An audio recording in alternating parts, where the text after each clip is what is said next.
Evening again, everybody. I am calling the regular meeting of April 4th, 2017 to order. Please rise for the Pledge of Allegiance. I pledge allegiance to the flag of the United States of America and to the republic for which it stands, one nation, under God, indivisible, with liberty and justice for all. Thank you. Linda, can we have the roll call, please? Here. Here. Here. Here. Here. Here. Here. Here. Here. Next item, approval of the agenda. Can I get a motion to approve? So moved. Move Councilor Del Buono. Is there a second?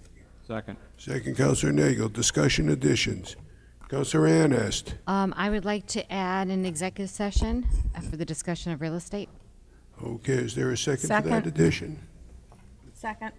Okay, so it's by Councilor Anest and seconded by Councilor Klett. We will vote on the addition of an executive session to change the agenda. We need 6 affirmative votes at a minimum. All those in favor? Aye. Opposed?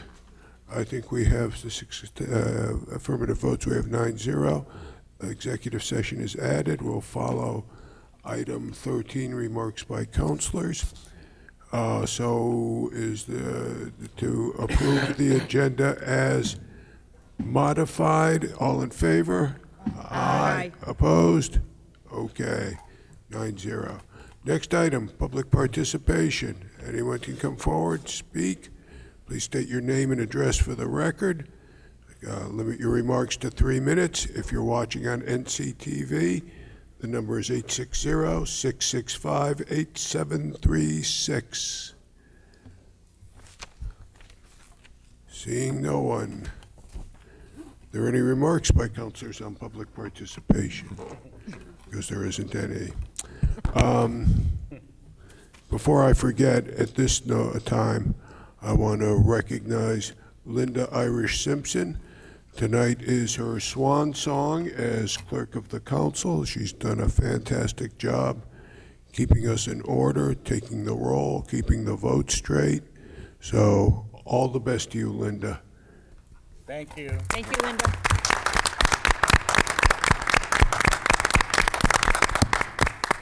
And she told me I shouldn't recognize her, but I did anyway, because I rarely do what I'm told. Next item is consideration of old business changes to the fiscal year 17-18 tentative budget if needed.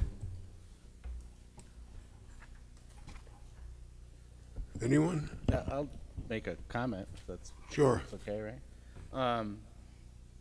I mean, obviously, we all know this is as tough as probably we'll ever want to see it, but one of the gentleman's comments tipped something off in my brain about funding the BOE, and you know that Democrats were for, and Ms. Klett were for funding them at the 2.49%, and we still would be, I presume. But the one thing I caught during the board's budget was that the accreditation of some of the schools wasn't going to be able to be funded.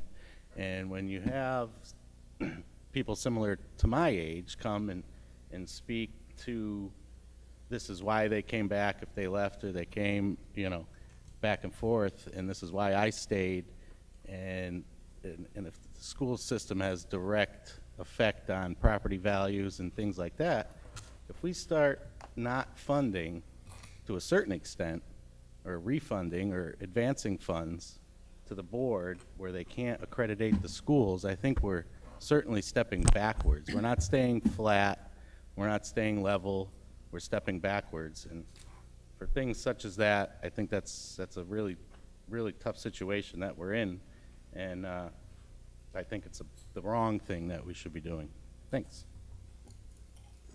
Councilor Del Buono. we've all said this is a very difficult budget, and we know why. I mean, we don't need to reiterate all of that, but in terms of the Board of Education, the only thing I would say is I agree with you. When I heard the accreditation process was not going forward, that was a concern to me. But that's not something that the town council decides. The Board of Education decides that, and they decide how to use funding. Last year, we at the council set up a surplus account. They were able to put $515,000 in it. That money is still there, so if they wanted to move the accreditation process forward, I'm not understanding why they couldn't have used some of that money for that. So I guess that's my only thing, is that if parents have concern over that, or you know, over any other decreases that they made this year in their budget, there is still that $515,000 to consider using forward, in addition to the $1.3 million that we know they are in receipt of for the health benefits credit. So, you know, I would hope that the Board of Ed would consider using some of that funding moving forward to offset some of the costs, and to forward some of those move forward some of the programs that are near and dear to the heart of the Board of Education and the students and the residents. And you know, I don't think accreditation costs anywhere near that amount, so I'm not sure. They must have their own reasoning for that, and I wouldn't dare to guess why. So, you know, if that's a question, it should be raised at their table. Councilor Klatt.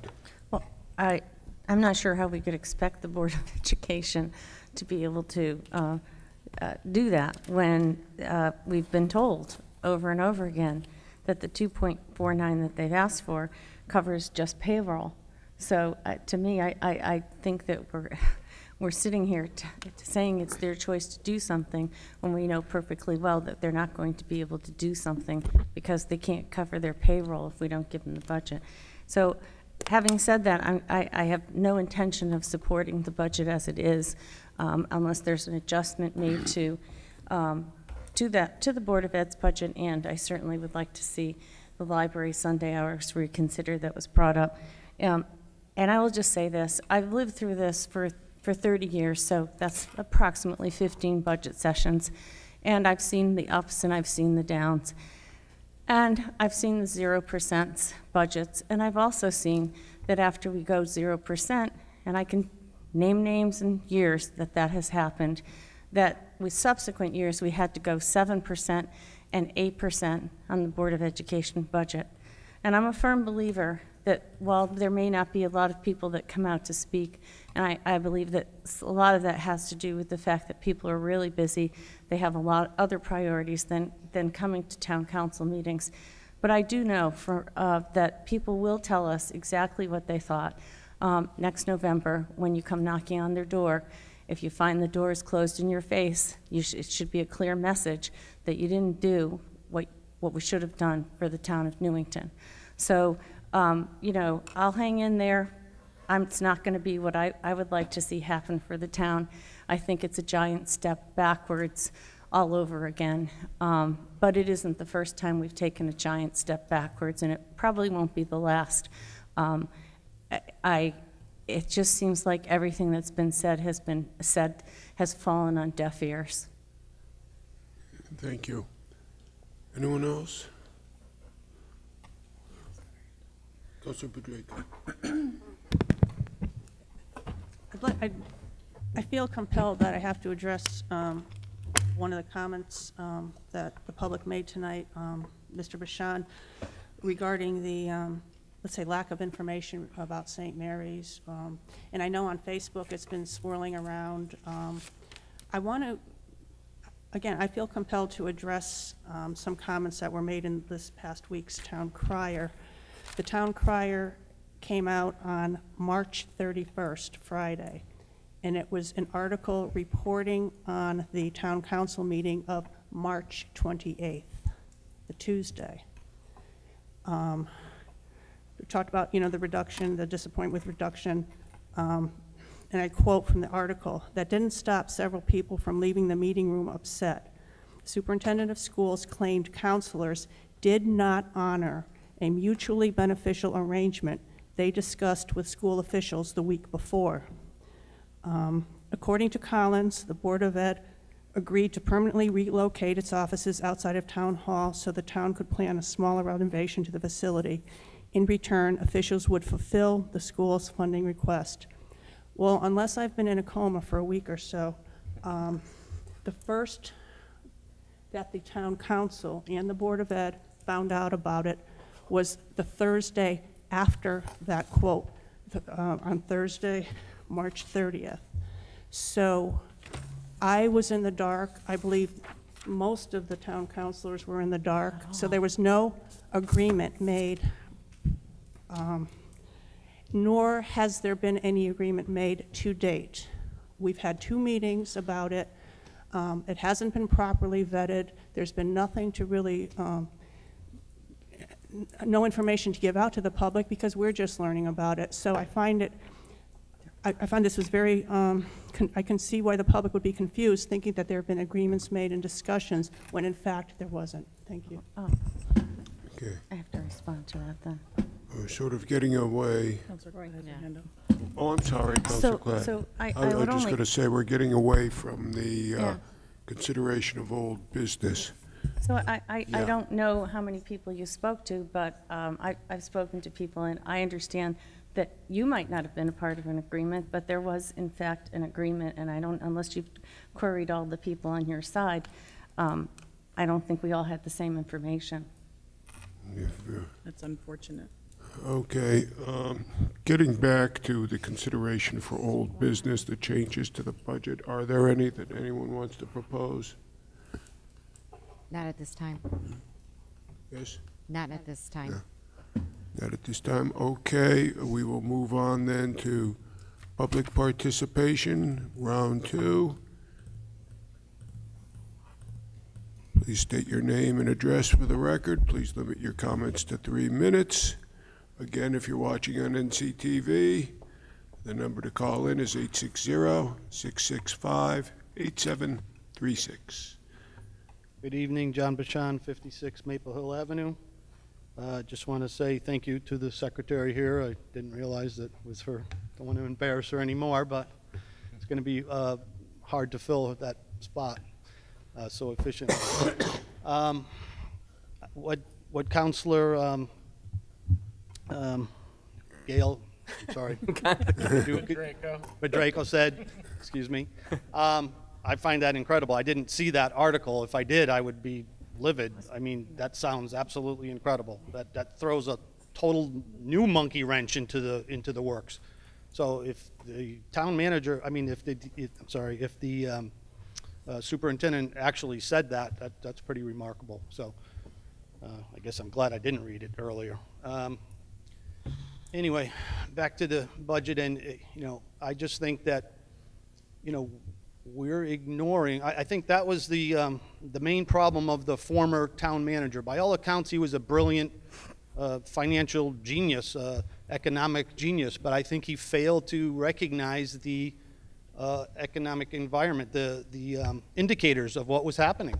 And sitting in this position now, it's easy to look back and say and see those figures 10 years back. You just look at 10 years. You can go further, but 10 years spells it all out. I think he left because he realized he didn't want this pinned on him afterwards, that he failed to change course. We are on this course that if there was normal growth in normal times, those little incremental increases are fine, but those increases compound incredibly. We're looking at 30% in 10 years, 100% in 19 years. So those little onesies, twosies add up to incredible rates of return. If that was your IRA, you'd be very happy. But it's really no laughing matter. So feelings are going to have to get hurt, I think. And if we keep ignoring it, I don't know where we're headed, to be honest with you. Again, it's unsustainable in my opinion. Thank you. Thank you.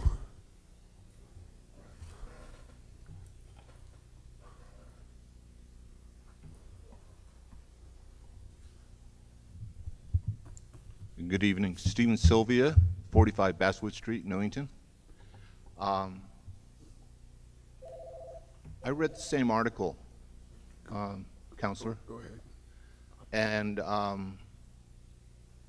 I was disappointed also, but I thought that I had, because of some of the personal, as you all know, the things that I've gone through with my schedule, I thought I missed some meetings.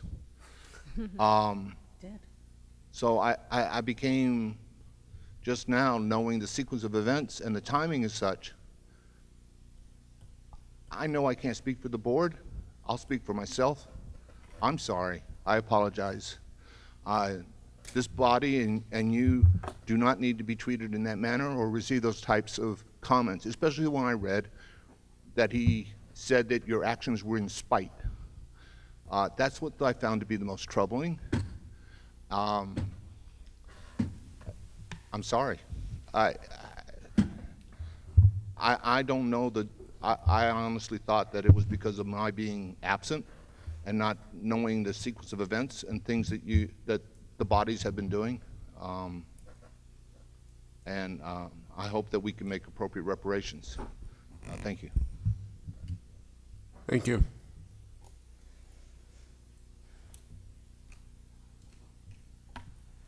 Good evening, Scott Gruskowski, 46 Miami Avenue. I just wanted to take a moment and thank all of you sitting up there. You are the best town council I've ever had to sit in front of. You guys work well together. Both sides of the table work equally. And one of the few town councils I don't look up there and say, boy, I hate that person. I wish I could get off town council. You guys are doing such a great job. I hope you all run again. Also, while I'm up here, I want to say happy birthday to our mayor. It's his birthday tonight, so happy birthday, Mayor. Good night. Thank you.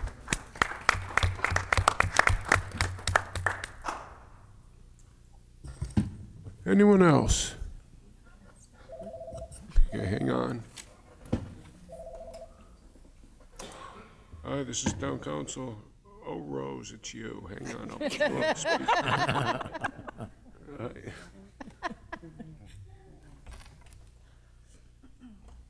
Go ahead, Rose. Rose Lyons, 46 Elton Drive.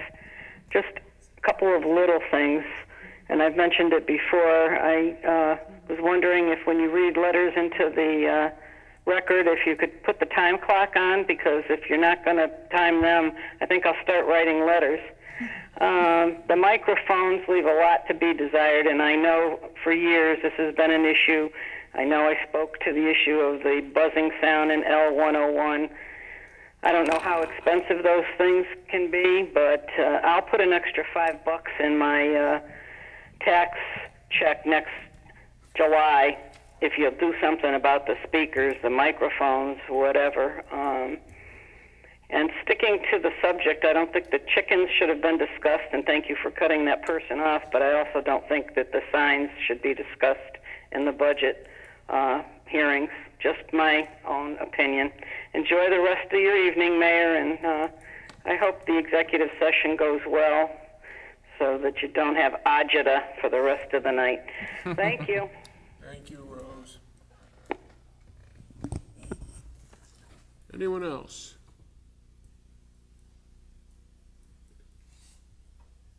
If not, I will accept a motion for adjournment to executive session to include, besides the town council, the town manager, anyone else? Finance director? No, just town manager and council. Yeah. Yep. Yeah. You don't think we need the finance moving? director there to answer questions? Okay. We talked about last night. Okay. On the subject of Real estate. real estate. Okay, who moved it? Carol? Okay, is there a second? Second. Second by Diana. All in favor? Aye. Aye. Opposed? Okay, passes 9-0. Let's reconvene in L100 in 5 or 10 minutes. True. Thank you all for coming out. And